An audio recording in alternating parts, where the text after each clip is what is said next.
Olá, galerinha! Bem-vindo ao Corte Show, o seu canal de corte mais querido do YouTube. Deixa seu like e se inscreva aí para nos ajudar. Então vamos lá, gente? Roda a vinheta!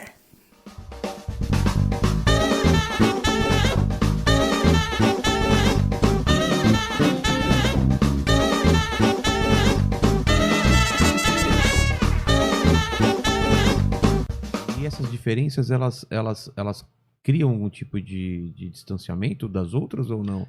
Elas vão criar um distanciamento natural, porque você vai se aproximar de quem pensa como você. Mas a igreja brasileira, ela tem amadurecido bastante nos últimos anos e a gente tem aprendido que eu posso me relacionar com pessoas que pensam diferente de mim.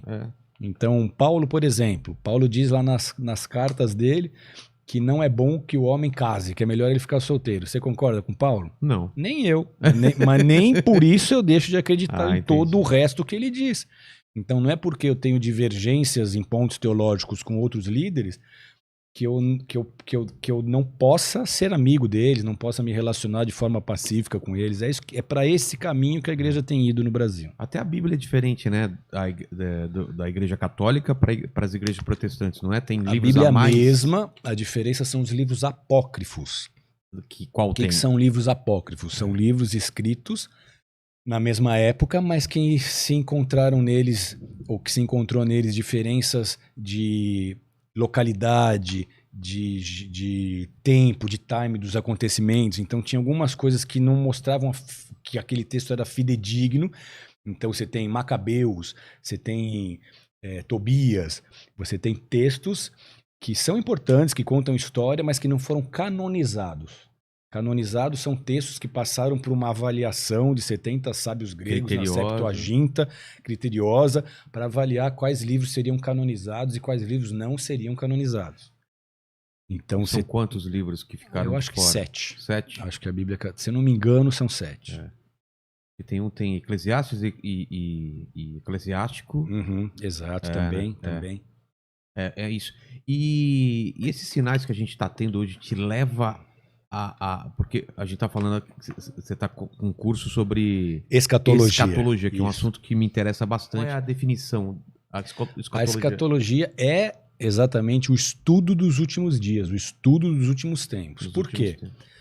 Porque não apenas a Bíblia, mas todas as culturas e civilizações preveram um final dos tempos. Na Bíblia você tem isso profetizado, são mais de 300 profecias falando sobre o fim dos tempos. Daniel falou sobre o fim dos tempos, Ezequiel falou sobre os fins dos tempos, Isaías falou sobre os fins dos tempos, e Jesus falou sobre o fim dos tempos, Paulo falou sobre os fins dos tempos, Pedro falou sobre isso. Então é um ensino muito vivo dentro tanto do judaísmo quanto do cristianismo. No judaísmo também, porque é Antigo Testamento. Testamento. Então o Antigo Testamento ele tem 312 profecias falando sobre o Messias, e tem mais 300 falando sobre a segunda vinda do Messias. Então, para os judeus, o Messias ainda não veio. Eles não creram quando Jesus veio. Então, eles não receberam Jesus como Messias. Então, para eles, o Messias ainda virá. Para os cristãos que creem que Jesus é o Messias, essa vai ser a segunda vinda de Jesus. Tá. E por que eles não... Quais são os sinais que não foram preenchidos para eles não acreditarem que aquela foi a primeira? Na verdade, não há sinais que não foram preenchidos. Porque todas as profecias a respeito de Jesus do Antigo Testamento se cumpriram integralmente em Jesus. As probabilidades de todas aquelas profecias se cumprirem numa única pessoa é igual a 84 e 30 zeros depois. É a mesma probabilidade de você esconder uma agulha num palheiro do tamanho do estado do Texas com 1 metro de altura e tentar achar essa agulha. Ou seja, todas as profecias em relação a Jesus se cumpriram em Jesus, detalhadamente. Você tem Miqueias, que avisou 700 anos antes que Jesus deveria nascer em Belém. Ah, é? Sim, são profecias detalhadas. Você tem profecias que dizem que os ossos de Jesus não seriam quebrados, como Isaías disse, e os ossos de Jesus não foram quebrados. Você tem profecias que dizem que ele tinha que ser da tribo de Judá, e Jesus era da tribo de Judá. Então, mas era comum na crucificação de quebrarem os ossos? Era comum. Né? Eles não terem quebrado os ossos de Jesus foi um disparate, foi algo muito exclusivo. Qual a outra depois dessa? São 120 se você não sintetizar. Ah, tá. Porque você tem vários profetas e vários textos que falam sobre a mesma profecia. Entendi. Então vários falam, ele tem que ser filho de Davi, ou seja, um descendente linhagem, de Davi. é. Aí outros 3, 4 caras falam isso em outras oportunidades. Se vocês pegar tudo isso e sintetizar, dá em cerca de 120 profecias que detalham a vida do Messias, a sua morte, a sua crucificação. Então é muito específico. E o final dos tempos está relacionado com a segunda vinda ou não necessariamente? O final dos tempos, a maior profecia, ou a profecia mais fidedigna, o maior sinal que nós temos da vinda de Jesus, que o pessoal no mundo hoje você vai encontrar pregadores dizendo Jesus está voltando, Jesus está voltando, Jesus está voltando. Mas você fala, pô, mas será que está voltando mesmo? Em todas as outras eras, você teve pessoas dizendo Jesus está voltando. Há muito tempo, né? Sempre ouvi pessoas dizendo que Jesus está voltando. E Por quê? perto de alguma catástrofe, de Exatamente. Porque Jesus falou de guerras e falou de catástrofes naturais. Doenças. Doenças. Então você pega catástrofes e guerra, elas sempre existiram. Só que catástrofes e guerra não são o suficiente para você afirmar que são os fins dos tempos. Por quê? Porque o maior sinal, a maior profecia cumprida para o fim dos tempos, segundo todas ou a maioria das profecias do Antigo Testamento, é a volta do povo judeu para a terra de Israel. Porque segundo as Escrituras, segundo as profecias, pelo povo judeu ter rejeitado o Messias, Deus disse isso através de Moisés, disse isso através de outros profetas, que ele ia dispersar o povo pelas nações da terra, que foi exatamente o que aconteceu. Jesus morreu, Jesus foi rejeitado pela maioria dos judeus, não por todos, porque os apóstolos eram judeus, a igreja primitiva inteira era a igreja formada por judeus. Lá na frente que eles resolveram pregar para gentios, para não judeus, porque eles entenderam que esse era o plano de Deus. Mas até então era isso. 70 depois de Cristo, Jesus disse que o templo seria destruído, vem o Império Romano para reprimir uma revolução judaica, eles destroem o templo, eles tocam fogo em tudo, eles destroem tudo. 132 a 135 depois de Cristo houve outra revolução. Aí o imperador Adriano tem que mandar o melhor general que ele tem, mais de 100 mil homens para reprimir essa revolução, e aí realmente eles arrebentaram com tudo, escravizaram os judeus foram levados para a Itália para construir o Coliseu, e muitos deles depois morreram no Coliseu. O preço dos escravos naquela época ficou mais barato que o preço de um cavalo, de tanto escravo que tinha. E a partir dali o povo se dispersou. Uma população muito ínfima de judeus permaneceu em Israel, que também há profecias dizendo que um remanescente ia ter que ficar por ali. Mas os judeus se espalharam pela terra. O povo judeu foi perseguido, foi caluniado, foi massacrado em diversas oportunidades, em diversas eras, por diversos grupos, odiado. E você vê um povo que ficou quase 2.000 anos sem pátria. 1.800 anos sem pátria. Muito maluca, né? Só que o que a profecia diz? Que no fim dos tempos, Deus o mesmo Deus que espalhou ia agregar os judeus de novo, ia trazê-los para Jerusalém, para a terra dos seus pais, ia cuidar deles ali, ia ser um pai para eles. Então, quando que isso começa a acontecer? 1882, a primeira onda de emigração de judeus russos. Muitos judeus russos, no total até hoje foi mais de 1 milhão de judeus russos e dos países ali da União Soviética, migraram para Israel. E hoje você tem um Estado estabelecido e constituído, que foi em 1948, com o voto do brasileiro Oswaldo Aranha, que foi a única resolução da ONU favorável a Israel, porque todas as outras foram contrárias. E você tem um verdadeiro milagre nisso. Só que o Estado foi restabelecido, foi fundado. Então, as profecias bíblicas mais sérias sobre o fim são as que dizem respeito a Israel voltando para a sua terra e a restauração do Estado de Israel. Isso aconteceu em 1948. Então, de lá para cá, a gente só tem visto o cenário se afunilando. Está cada vez mais próxima a vinda de Jesus. Quais outros sinais? Você tem, por exemplo, a necessidade da reconstrução do templo. Você tem... Do Templo de Salomão. Você tem um fato histórico e bíblico que é o fato de Deus ter escolhido um lugar na terra para ele se estabelecer.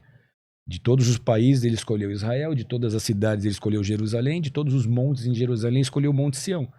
Então ali Davi desejou construir um templo, ele não pôde, mas ele deixou tudo preparado para Salomão. Salomão construiu um templo, esse templo durou 5, 6 séculos, até ser destruído pelos babilônicos naquela invasão onde os judeus se tornaram exilados na Babilônia.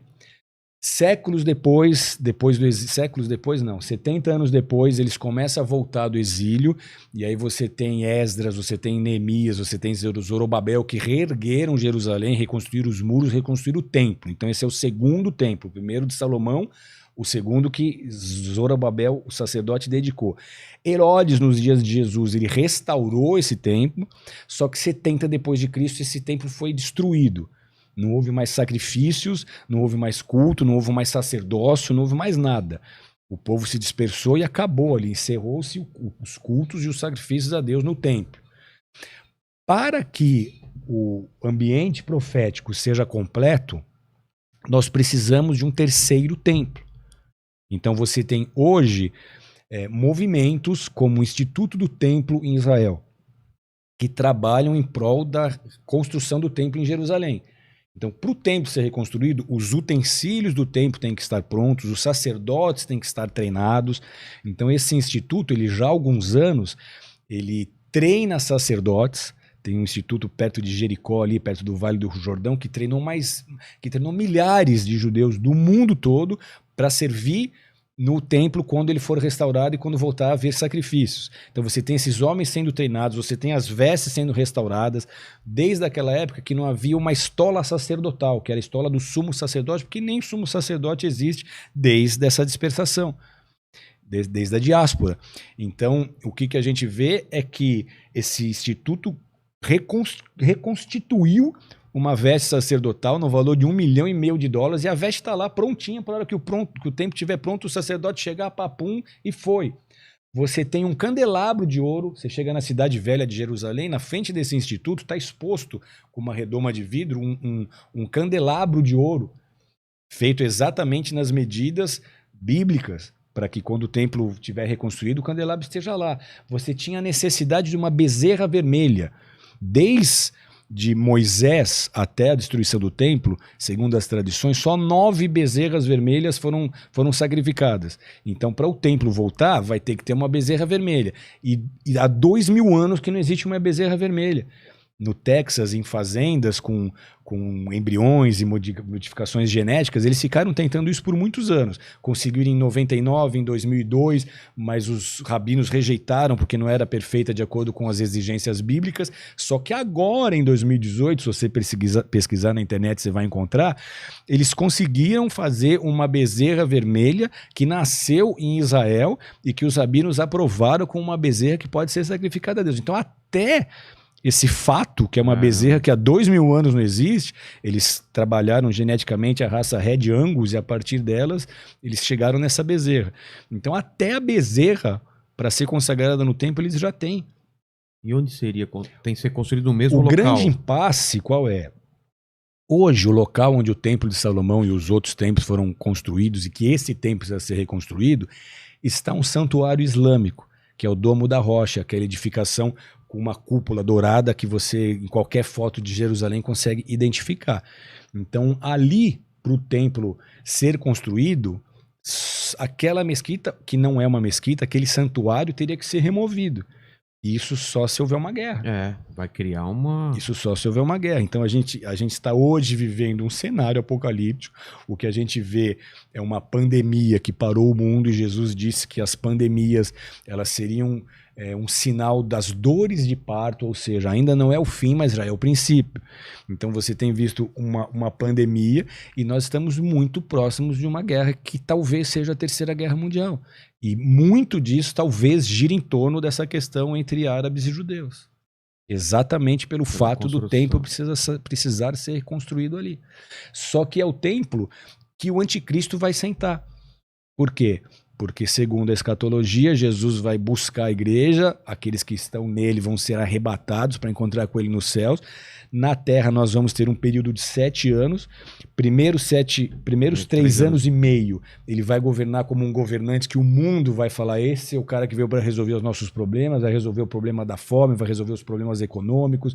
Poxa, vamos acabar com o dinheiro papel, vamos ter uma moeda unificada, vamos acabar com as fronteiras, e você vai ter um uma forma de se identificar, que você não vai precisar mais de documento, de RG, de SIC, de carteira de motorista, vai estar tudo aqui em você mesmo. Então o mundo vai dizer, uau, esse cara veio para resolver os nossos problemas, vai trazer paz, não vai ter mais guerra. Só que o segundo período, os outros 3 anos e meio, ele vai começar a exigir adoração. E ele vai se revelar como esse anticristo, como aquele que se opõe a tudo que diz respeito a Deus. E ele vai sentar no templo, nesse terceiro templo, e dali ele vai profanar o templo. Provavelmente ele vai colocar um altar pagão ali dentro. Os judeus, vendo isso, vão ter que deixar o templo novamente, porque o judeu não vai se dobrar à adoração a ele, ele vai exigir a adoração das nações, e os judeus não vão monoteístas como são, não vão se portar dessa forma, não vão prestar esse culto a ele. Então, o que a gente vê é exatamente isso, um cenário apocalíptico se formando, só que aí passou esses 7 anos, Jesus vem para destruir o anticristo, para aprisionar Satanás por 1000 anos e para governar a terra esses 1000 anos. Isso é muito profundo e muito interessante, porque a Bíblia apresenta Jesus de 2 formas, como Messias sofredor. Messias é a palavra hebraica que faz referência ao próprio Cristo. Então, tanto Cristo quanto Messias significa a mesma coisa, significa ungido. Então, o Cristo, o Messias, ele precisa vir, só que ele vem primeiro como Messias sofredor e depois como Messias rei. A Bíblia apresenta isso de 2 formas. Por isso que muitos dos judeus não creram em Jesus quando ele veio. Porque eles estavam sobre o Império Romano, pagando imposto para os romanos, e eles queriam um rei que libertasse-os do jugo e dos impostos romanos. E aí vem Jesus sofredor, que liderasse... morre. Um Jesus que morre. Eles queriam um Jesus guerreiro, que libertasse o povo ali fisicamente, mas a libertação e a vitória que Jesus estava trazendo era muito mais profunda. Não era efêmera, não era passageira, era atemporal. Era uma vitória espiritual e eterna, porque a partir do que ele fez ali, a gente não teria vitória sobre o Império Romano, a gente teria vitória sobre a morte, sobre o inferno, sobre o mundo, sobre o pecado, e teria vida eterna com ele. Só que foi difícil, os próprios discípulos de Jesus demoraram para entender isso.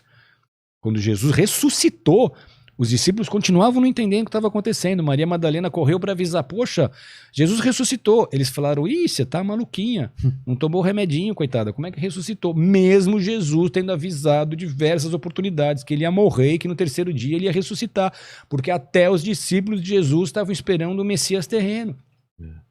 Só depois que ele ressuscitou, como ele começou a aparecer para eles com o corpo glorificado, toca minhas mãos aqui, toca onde o cravo me atravessou, toca a minha lateral, que o pessoal viu que era ele, que eles entenderam que era o reino de Deus, que não era um reino físico, mas era um reino espiritual e eterno. Então o primeiro Messias, que é o Messias sofredor, ele veio para resolver a história do pecado.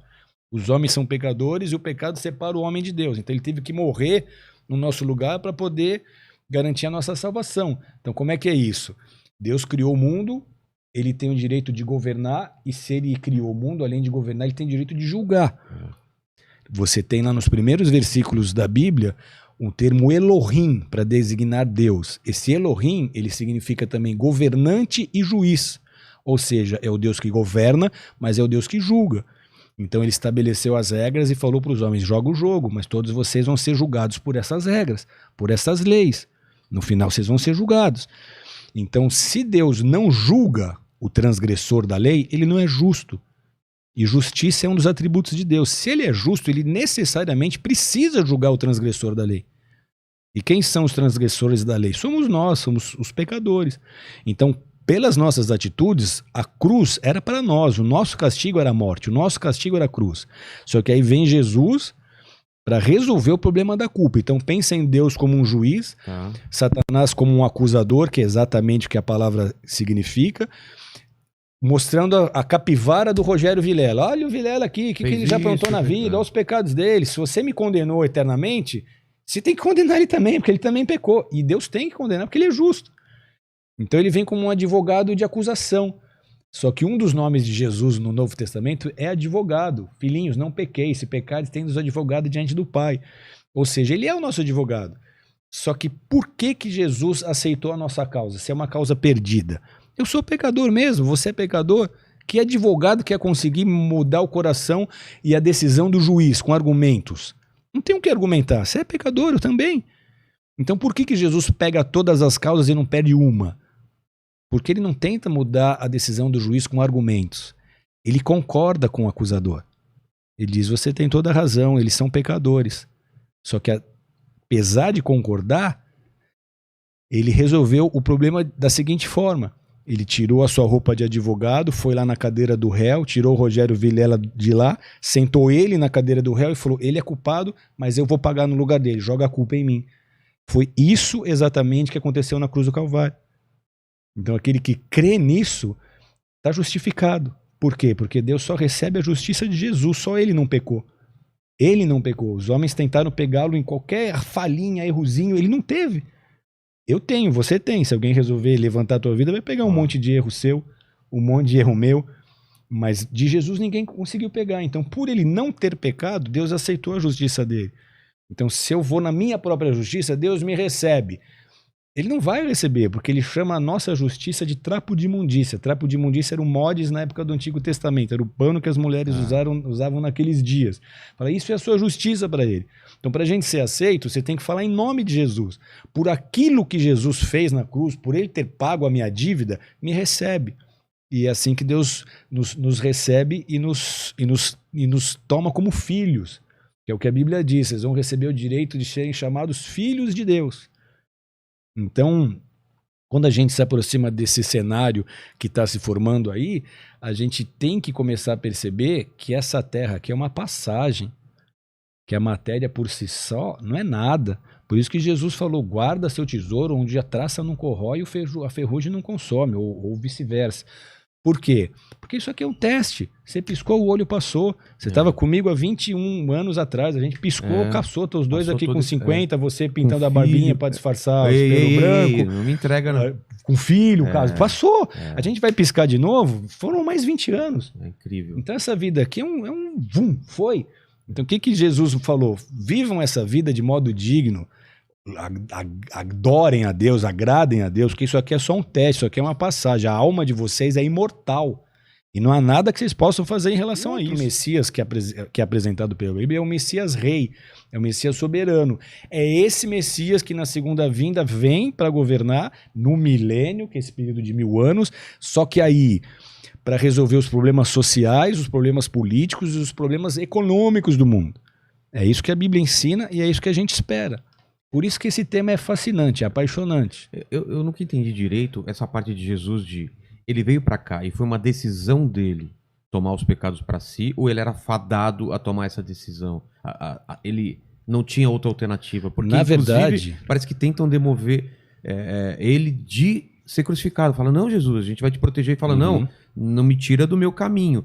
Então, tudo se encaminhava para isso, e ele aceitou isso, ou ele já veio com esse plano? Como que aconteceu isso? Na verdade, Vilela, a cruz não foi a última opção de Deus. Como? Todos os outros planos não deram certo, então agora eu vou ter que mandar Jesus para a cruz. A cruz estava na agenda de Deus desde a sua presciência. Ele já sabia disso? Ele já sabia disso. Agora, Jesus, ele poderia ter optado por não ser crucificado. Exatamente, ele tinha essa opção. Você lembra daquele episódio no Getsemane, que ele está suando assustado, com medo, suando sangue, porque ele sabe o que é ser crucificado, é a forma mais humilhante, mais dolorosa, mais vergonhosa de se morrer. Ele sabe que ele vai ser esbofeteado, que ele vai ser chicoteado. Vai ser ele sabe que o pecado do mundo inteiro vai vir sobre ele. Ele sabe o que é isso. Você lembra que ele olha e ele fala, Pai, se possível for, afasta de mim esse cálice.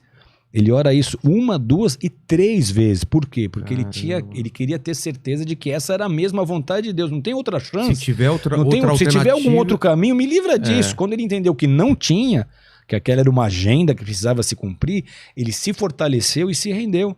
Porque a partir dali você não vê mais acuado, intimidado e assustado. Você o vê determinado a enfrentar a cruz. E é incrível porque ele experimentou, então, o medo humano, né? Ele experimentou tudo porque ele veio como homem, Vilela. Ele sangrava, ele chorava, ele teve os mesmos sentimentos que a gente. Ele não era um Deus que, não vou sentir nada, não vai acontecer nada. Ele é Deus em carne, só que quando ele resolveu vir em carne, ele abandonou os atributos divinos dele.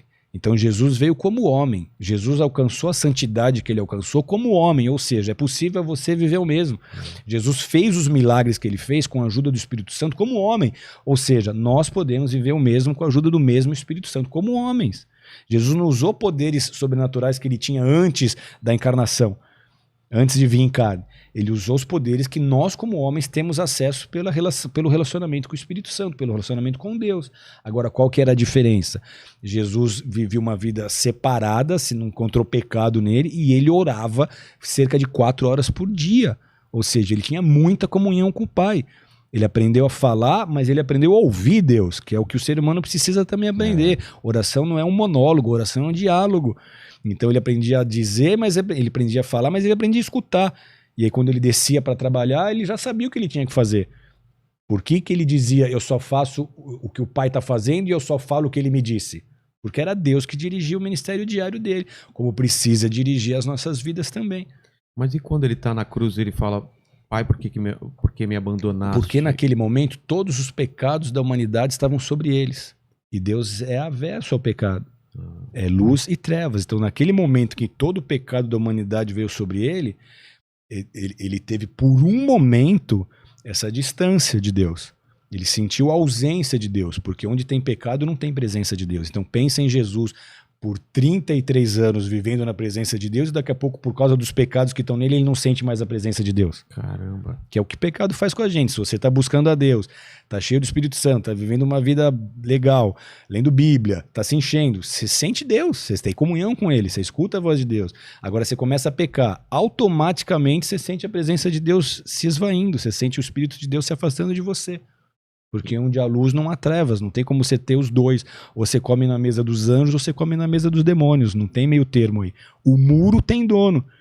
É aquela história que o cara estava em cima do muro, de um lado está o anjo falando, do lado está um anjo falando, pula para cá, vem para esse lado. Aí ele olha do outro lado, está o demônio que não fala nada. E o anjo, vem para cá, pula desse lado. Ele olha o demônio quieto. Ele fala, pô demônio, o anjo está me querendo, está me pedindo para pular, você não fala nada, você não me quer do seu lado? Ele fala, não, pode ficar aí, o muro é meu, enquanto você estiver aí, você está comigo. Então é exatamente isso que acontece. Você não consegue servir a Deus e viver em pecado. Ou você vive em pecado e tem uma vida mundana, ou você se separa para buscar Deus. Se você se separar para buscar Deus, você tem a presença de Deus. Foi isso que aconteceu com Jesus. Cadê você, Pai? A gente está junto o tempo inteiro? Você me abandonou? Só que o que acontece logo depois da cruz? A cruz não foi o objetivo final. A cruz foi o meio através do qual Jesus conquistaria a sua vitória. Então o que a gente vê? Moisés e Elias aparecendo para ele no Monte Hermon, que foi conhecido o Monte da Transfiguração, para ele ter uma experiência sobrenatural e lembrar o que ia acontecer com ele depois da cruz. Ele ia ressuscitar.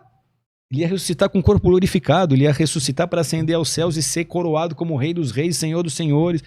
O poder e a autoridade do céu, da terra e debaixo da terra ia ser concedida a ele. O nome dele ia ser colocado sobre todos os outros nomes. Então ele tem uma experiência ali espiritual que os discípulos testemunharam.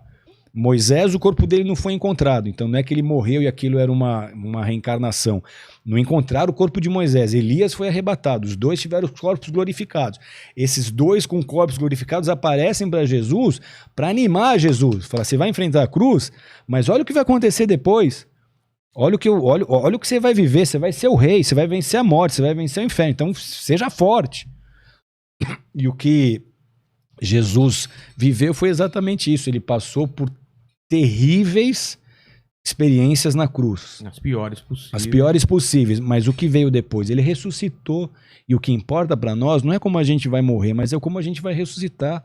Você pega João Batista, o precursor do ministério de Jesus. Ele morreu decapitado por uma rainha manipuladora e uma... Cabeça numa bandeja. E a filha dela, que era uma criança, uma adolescente, mimada. Como assim? Que derrota para um profeta? Um rei bêbado, uma rainha manipuladora, uma adúltera, uma mimadinha, pedem a cabeça do profeta e Deus deixa. E aí o profeta fala, Jesus, tô aqui. O João Batista manda mensagem para Jesus, tô aqui na cadeia. Os discípulos dele vão avisar, ô João Batista, Jesus está curando enfermos, Jesus está fazendo milagre. Aí ele fala, poxa, ele era o que ia libertar os cativos, e eu tô aqui cativo, eu fui o precursor do ministério dele, eu sou primo dele. Então, manda perguntar se é ele mesmo ou tenho que esperar outro Messias, porque eu vou ficar aqui preso e não vai vir me salvar? E o que Jesus manda responder? Avisa João Batista que os cegos estão enxergando, os coxos estão andando, os mudos estão falando, os surdos estão ouvindo. Ou seja, o reino de Deus está sendo implantado. E eu vou conquistar para ele a verdadeira vitória. Jesus não livrou João Batista da morte, ele morreu. A cabeça dele foi entregue numa bandeja para um rei bebum, corrupto. Que derrota, que feio. Esse é o verdadeiro reino, um profeta morre desse jeito. Então, aparentemente, foi uma derrota. Mas como é que João Batista vai ressuscitar? Quem que o João Batista vai ser depois da ressurreição? É esse pensamento que a gente precisa ter. Morrer a gente vai de qualquer jeito, a gente vai passar muitas lutas nessa vida, mas quem que eu vou ser quando ele me chamar? Se você vive assim na terra, você vai estar bem, você não vai fazer nada que o desagrade ou que o desabone também diante dele. E o que significou aqueles 40 dias no deserto para Jesus nessa caminhada? Fase de treinamento, de preparação. Porque é engraçado isso, né? Você vê Jesus sendo batizado, ali você tem uma manifestação de Deus Pai, porque os céus se abrem e todo mundo escuta uma voz dizendo: esse é meu filho amado em quem me compraz, eu me alegro nele, esse é o meu filho. Que também é um cumprimento de profecias, porque várias profecias no Antigo Testamento diziam que o Messias ia ser filho, e aí aparece todo mundo escuta essa voz dizendo: ele é filho, ele é meu filho. Você tem o próprio Jesus e você tem o Espírito Santo no formato de uma pomba. Ele estava recebendo 3 batismos ali. O batismo das águas, que é para arrependimento de pecados, que é o batismo da graça, o batismo do Espírito Santo, que é esse batismo de fogo, e o batismo do Pai, que é o batismo do amor. Então ele está cheio de amor, cheio do Espírito Santo, cheio de vida, e aí ele, agora eu vou começar meu ministério. Só que a Bíblia diz que o Espírito de Deus pegou Jesus e levou Jesus para o deserto. Ele foi conduzido por Deus, pelo Espírito de Deus. Então você fala, como assim? O que Deus tinha com Jesus no deserto? O que representava aquela fase? Uma fase de preparação dele para aquilo que ele ia enfrentar. Não foi metafórico, então, esses Não, 4 ele ficou 40 dias no deserto jejuando e orando, e ele foi tentado literalmente por Satanás. Qual que eram as tentativas satânicas? Poxa, Jesus, você é mesmo rei? Então se joga daqui. Se joga daqui, ou então se curva e me adora, que eu vou te dar o reino. É para tentar... É para tentar Deus, para falar, você não é o filho de Deus? Então se joga que ele te segura. Você não está com fome? Transforma essa pedra em pão, come. E ele poderia transformar? Poderia, mas não era isso que ele veio fazer. Não era propósito. Exatamente. E a pior foi, se ajoelha e me adora que eu te dou todos os reinos da terra. Que era uma forma de Jesus alcançar um objetivo dele sem passar pela cruz. Entendi. Pra que passar na cruz? Me adora aqui que a gente resolve isso, eu te entrego todas as chaves do mundo. E ele tinha as chaves do mundo? Quando Adão caiu, Deus fez a terra para o homem.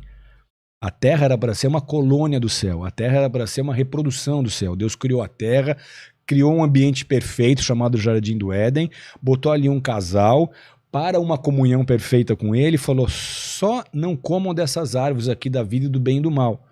E a responsabilidade desse casal era conhecer a Deus, e isso acontecia porque eles andavam com Deus todo final de tarde, e gerar filhos que conhecessem a Deus e andassem com Deus, e povoar o planeta Terra com pessoas que amassem a Deus e andassem com Deus.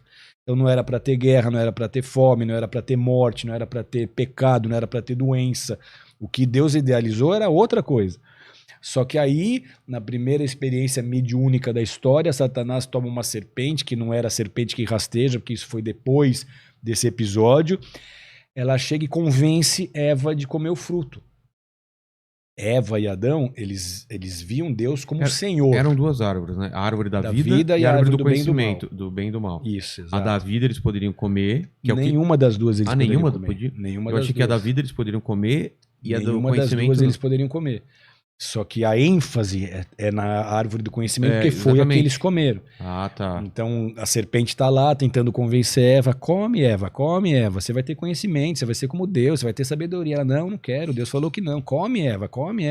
Aí tem gente que brinca e fala: como é que a serpente convenceu Eva? Ela falou: come, bobo, emagrece. A Eva foi lá e comeu tudo. Então, na verdade, esse ato foi uma quebra de aliança. Essa desobediência foi uma quebra de aliança. Adão fez o mesmo. Qual foi a consequência disso? Eles tinham recebido de Deus autoridade sobre a terra. Com esse golpe de Satanás, ele toma a autoridade da terra. Ele passa a ter autoridade sobre a terra. Por isso que a Bíblia diz: o mundo jaz no maligno. Porque o homem perdeu esse domínio e essa autoridade quando Adão caiu. O que Jesus fez? O maior objetivo de Jesus foi restaurar essa autoridade. Porque quando Jesus morreu na cruz, ele toma as chaves de volta e entrega as chaves para a igreja. E fala: agora está com vocês. Durante os 3 dias, ele foi até o inferno.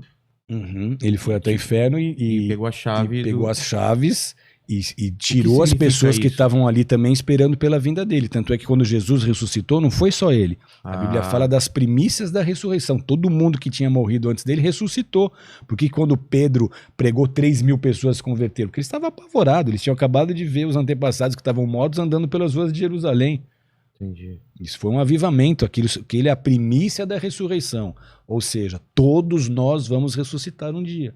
As pessoas que morreram, as pessoas que você perdeu, as pessoas que eu perdi, todos um dia serão ressuscitados e todos um dia vão estar diante do trono de Deus para prestar conta das suas vidas. Então, o que vai me livrar desse julgamento? A minha fé em Jesus, porque eu nunca vou conseguir ser justo o suficiente. Por mais que eu tente, nunca será o suficiente. Então, o que me salva? A minha fé na justiça de Jesus e naquilo que Jesus fez. A fé é o que justifica. Então, aquele que tiver fé, se Jesus encontrar fé nele, esse vai ser salvo. É o que Romanos diz, aquele que crê no seu coração que ele é o Senhor, aquele que confessa com a sua boca que ele é o Senhor e crê que Deus ressuscitou dos mortos, esse será salvo. Então o que a gente precisa é isso, é crer em Jesus. Mas voltando ao lance da árvore, por que Deus simplesmente não tirou a árvore ou impediu que eles... Porque ele não queria criar robôs. Ele queria deixar o livre-arbítrio... Se você tem a mesma oportunidade de Deus, você poderia criar filhos que fossem como robôs, que te amassem automaticamente. Mas Deus não quer esse tipo de relacionamento. Deus quer ser amado por quem Ele é. Ele quer te dar a escolha. E por isso que Ele deu o livre-arbítrio para os homens. Ele te deu a opção de escolher, inclusive de rejeitá-lo. Ele te deu essa chance. Eu quero ser amado, eu quero me relacionar com você, mas eu quero que você queira isso também. Eu vou te dar a chance de você não querer se relacionar comigo e querer se afastar de mim, de querer me rejeitar. Então Deus criou pessoas porque Ele ama. Se Ele ama, Ele faz pessoas livres. Ele não faz pessoas escravas nem dele mesmo. Entendi. E em relação aos últimos tempos, tem uma linha que acredita que já aconteceu o final do tempo na época de Jesus. Estavas falando sobre os tempos passados. Os pós-milenistas, eles pregam isso. Eles dizem que todas as profecias apocalípticas já se cumpriram na destruição de Jerusalém e que agora a igreja vai pregar o evangelho, vai dominar a terra e que Jesus vai voltar quando o evangelho estiver dominando tudo. Só que é uma linha que foi popular no início do século XX, com tudo que aconteceu no século XX, Primeira Guerra, Segunda Guerra, as doenças todas. Eles começaram a repensar isso, poxa, peraí, acho que não é bem assim. Isso voltou a ficar muito forte agora, tem muitos líderes pregando isso hoje, mas com essa pandemia, por exemplo, e com todos os sinais de que a nova ordem mundial está sendo implantada, muitos desses líderes vão ter que repensar sua posição teológica. E anticristo é uma coisa que de tempo em tempo o pessoal escolhe um para ser o anticristo, né? Todas as teorias possíveis já foram criadas sobre quem será o anticristo. E não vai ser tão fácil. Mas o fato é que muito provavelmente ele está vivo. Já está vivo? Muito provavelmente ele já está aí no cenário mundial e que daqui a pouco vai despontar. Que ainda não acendeu ainda, ele não apareceu. A gente não tem como saber. Existem muitas teorias. Eu tenho um amigo pessoal que já foi da Irmandade, que é essa cúpula mundial que prepara os governos para a vinda do anticristo. E os Illuminates e as grandes famílias poderosas, bilionárias. Então ele fez parte desse movimento, ele fez parte dessa irmandade, e ele diz que eles prepararam 9 pessoas. Vai que uma morre, vai que outra acontece alguma coisa, e que todos os 9 estão preparados para incorporar Lúcifer. Caramba, cara. Então a gente não tem como saber, e nem é o nosso papel também ficar elocubrando. Nosso papel é pregar a palavra de Deus, salvar as pessoas que precisam escutar a palavra, e nós mesmos garantirmos a nossa salvação vivendo aquilo que a gente prega. O arrebatamento, que você falou agora há pouco mesmo, ele é literal? Uma pessoa está aqui com você, no segundo seguinte ela não está mais? Seria isso? Ou é uma coisa também metafórica? Você tem em todas as profecias bíblicas do Antigo Testamento relacionadas à vinda do Messias, a primeira vinda do Messias, você tem o cumprimento delas todas de forma literal. Aquelas 120 foram de forma literal. Por quê e por que cargas d'água a gente vai achar que na segunda vinda vai deixar de ser literal se todas as profecias se cumpriram de forma literal? Então, sim, o arrebatamento vai ser um evento em que aqueles que estiverem nele vão ser recolhidos dessa terra. Tanto é que o próprio movimento da nova era, que é um movimento que tem a ver com essa implantação da nova ordem mundial, ele apregou já para tentar explicar o que vai ser o arrebatamento, que o arrebatamento vai ser um planeta chamado chupão, que vai chupar da Terra as pessoas que não estiverem preparadas para essa nova era. Como se fosse um... Para já dar uma explicação para aqueles que ficarem do que foi o arrebatamento. Então o arrebatamento, sim, vai ser o momento em que esses corpos físicos... Isso já aconteceu na história. Enoque foi recolhido por Deus. Elias foi recolhido numa carruagem de fogo. Isso não é novidade, isso já aconteceu na história. Então, o que nós veremos é exatamente isso. Os nossos corpos, como são, serão glorificados, como foi o corpo de Jesus. Jesus não ressuscitou no terceiro dia? O corpo dele era outro. Os próprios discípulos tiveram dificuldade de reconhecê-lo fisicamente. Eles reconheceram porque o coração ardia quando falava. Então, os nossos corpos vão ressuscitar glorificados e ele vai nos levar para o encontro da noiva, que é a igreja, com o noivo, que é Jesus. Para as bodas do Cordeiro, como ele ensinou. E a gente, por 7 anos, vai ficar nessa festa, enquanto o bicho vai estar pegando na Terra. Não, mas os 7 anos... O arrebatamento acontece antes desse começo dos 7 anos. Segundo o que nós cremos e a maioria dos líderes creem, sim. Então, foi arrebatado, sei lá, 1/3 da população, 2/3, sei lá quanto. O arrebatamento vai ser uma surpresa para muita gente. Muita gente que você acha que vai ser arrebatada não vai. e muita gente que você acha que não vai. Não sei, porque o que a Bíblia diz...